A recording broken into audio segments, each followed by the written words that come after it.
Bienvenue sur Cardio Online pour les IJESFC 2021. Clémence Doc, je suis interne au CHU de Lille en cardiologie et j'ai le plaisir d'interroger le professeur Serge Boveda, qui est cardiologue à la clinique Pasteur de Toulouse, autour de la problématique de la resynchronisation chez le patient insuffisant cardiaque. Faut-il préférer implanter un défibrillateur ou un pacemaker? Professeur Boveda, bonjour. Bonjour Clémence.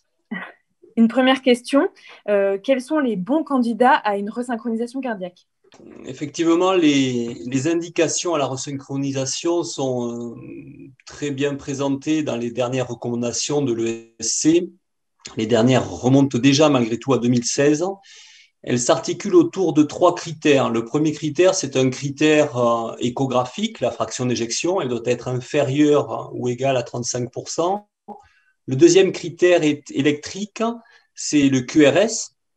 Le QRS doit être large, il doit être supérieur à 120 millisecondes, en sachant que plus il sera large, plus la réponse à la resynchronisation sera meilleure. C'est-à-dire que, idéalement, lorsqu'on est supérieur à 150 millisecondes, l'indication à la resynchronisation est de classe 1 selon ces recommandations, et notamment s'il s'agit d'un non-bloc de branche gauche, c'est-à-dire un bloc indifférencié ou un bloc droit, ce QRS doit être impérativement supérieur à 150 millisecondes.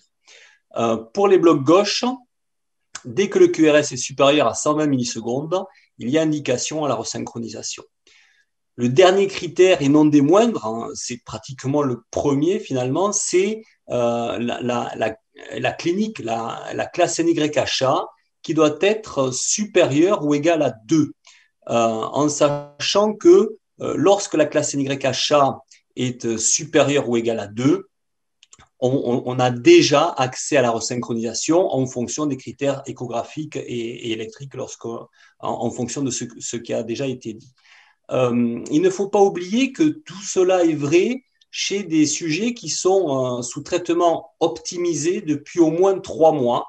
Donc, ils doivent être vraiment sous traitement médical optimal. Notamment en ce qui concerne le CRTD, ils doivent également avoir une espérance de vie supérieure ou égale à 1 an. Et est-ce qu'on dispose d'outils pour affiner la stratification du risque rythmique chez un patient avant de choisir? Alors ça, c'est une question piège. La stratification du risque rythmique, elle est aujourd'hui très limitée. Elle tourne surtout autour de la fraction d'éjection. Et on sait que plus cette fraction d'éjection va être altérée, plus le risque rythmique va être important.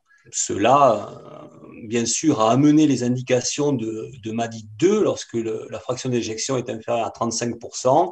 Il y a indication à la mise en place d'un défibrillateur prophylactique. Mais en ayant uniquement cette stratification du risque, on court le risque justement d'implanter des défibrillateurs chez des sujets qui n'en bénéficieront jamais en fin de compte et de rater certains patients qui pourraient bénéficier d'un défibrillateur pour prévenir le risque de mort subite alors qu'ils ont une fraction d'éjection qui est supérieure à 35%.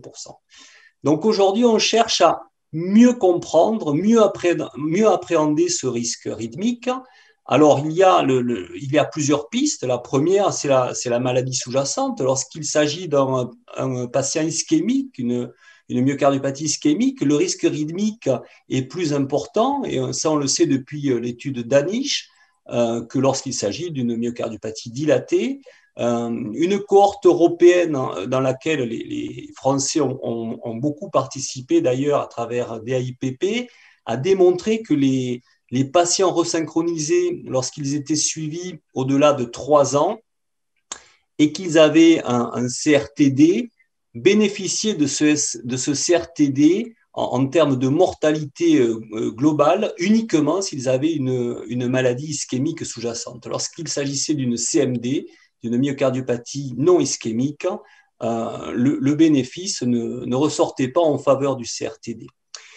La deuxième piste, c'est le terrain, les comorbidités associées, notamment le diabète, mais également et surtout, je tiens à le dire, l'insuffisance rénale qui traduit d'une certaine manière l'évolution de la maladie.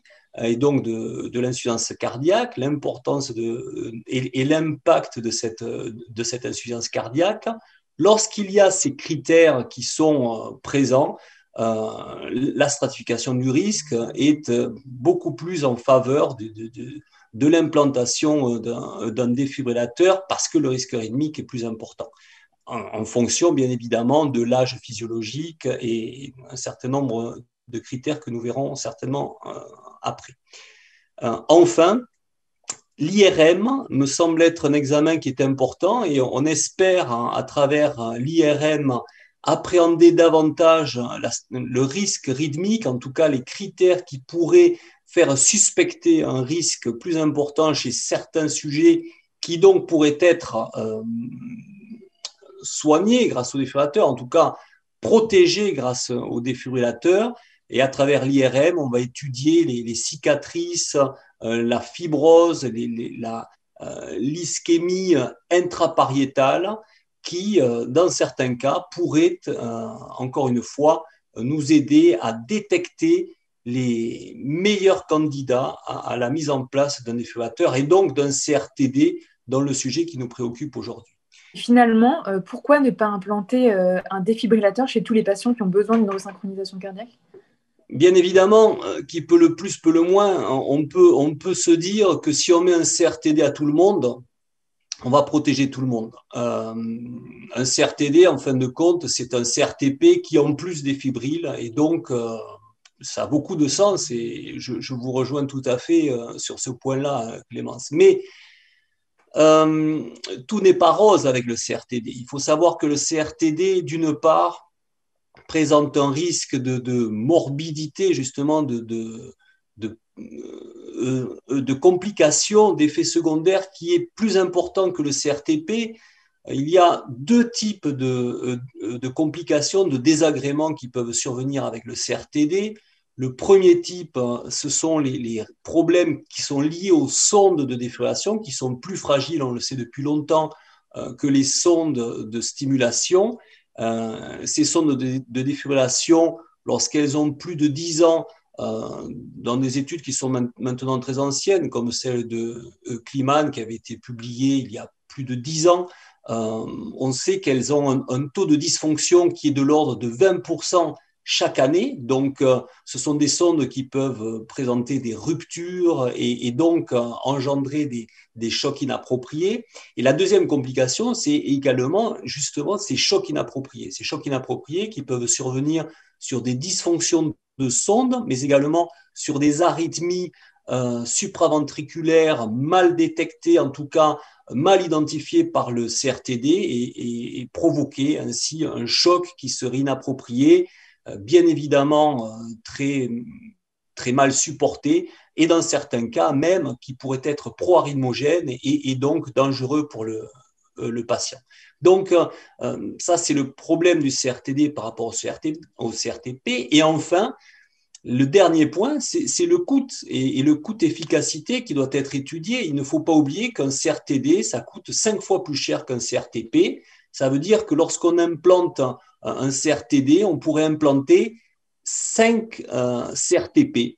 Donc, bien évidemment, ça ne veut pas dire qu'il ne faut pas utiliser le CRTD, mais ça veut dire qu'il faut l'utiliser chez le bon patient, utiliser le bon appareil, le bon outil chez le bon patient. Et pour cela, il faut avoir des critères en faveur du CRTP. D'où le sujet qui nous occupe ce soir. Merci beaucoup, professeur Boveda. Est-ce qu'en quelques mots, on peut résumer la conduite à tenir devant un patient qui a une indication de resynchronisation pour choisir entre pacemaker et défibrillateur? Oui, alors là, on va se reporter, enfin, d'une part au bon sens et d'autre part aux dernières recommandations européennes. En l'occurrence, c'est plutôt celles-ci, les recommandations de 2013, qui résument de façon très simple les critères en faveur du CRTP et du CRTD. En faveur du CRTD, on va avoir l'ischémie, la maladie ischémique sous-jacente, comme nous l'avons déjà dit précédemment. On va avoir l'état général, l'absence de comorbidité chez les patients pour lesquels on va préférer un CRTD, l'espérance de vie supérieure à 1 an, mais également la classe NYHA qui devra être la plus basse possible, plutôt 2 ou 3. En faveur du CRTP, à l'inverse, on aura les comorbidités importantes, donc les patients notamment qui ont une insuffisance rénale ou un diabète, une insuffisance respiratoire, les patients qui ont une altération de l'état général, une fragilité, les patients qui ont plutôt une myocardiopathie non ischémique, et enfin les patients qui ont une espérance de vie qui est limitée. En pratique et de manière très schématique, je dirais que parce que là-dessous, il y a la question de l'âge, et je n'ai pas parlé d'âge, mais l'âge intervient forcément aussi dans la discussion à travers ces différents critères, et de façon très schématique encore une fois, je dirais que le patient qui a moins de 70 ans, qui est ischémique, qui est en classe 2 de la NYHA, on va aller directement, pratiquement sans discussion, vers le CRTD. Le patient qui a plus de 75 ans, 76, 78 ans, qui va avoir une classe NYHA 3 ou 4, plutôt 4, qui va avoir des comorbidités associées, eh bien là, on va aller très facilement, là aussi, vers le CRTP. Et puis, il y a la zone grise entre les deux, entre 70 ans, 75 ans, le patient qui a un état général qui n'est pas trop altéré, mais qui n'est pas très en forme non plus. Et là, eh bien, il y a le bon sens clinique et il y a surtout, et ça je tiens à le dire, la discussion avec le patient, lui expliquer les avantages et les bénéfices de chaque type d'appareil et prendre la décision avec lui en lui expliquant qu'il y a un appareil qui aura un avantage pour prévenir la mort subite, mais avec un risque de complications et de désagréments plus important.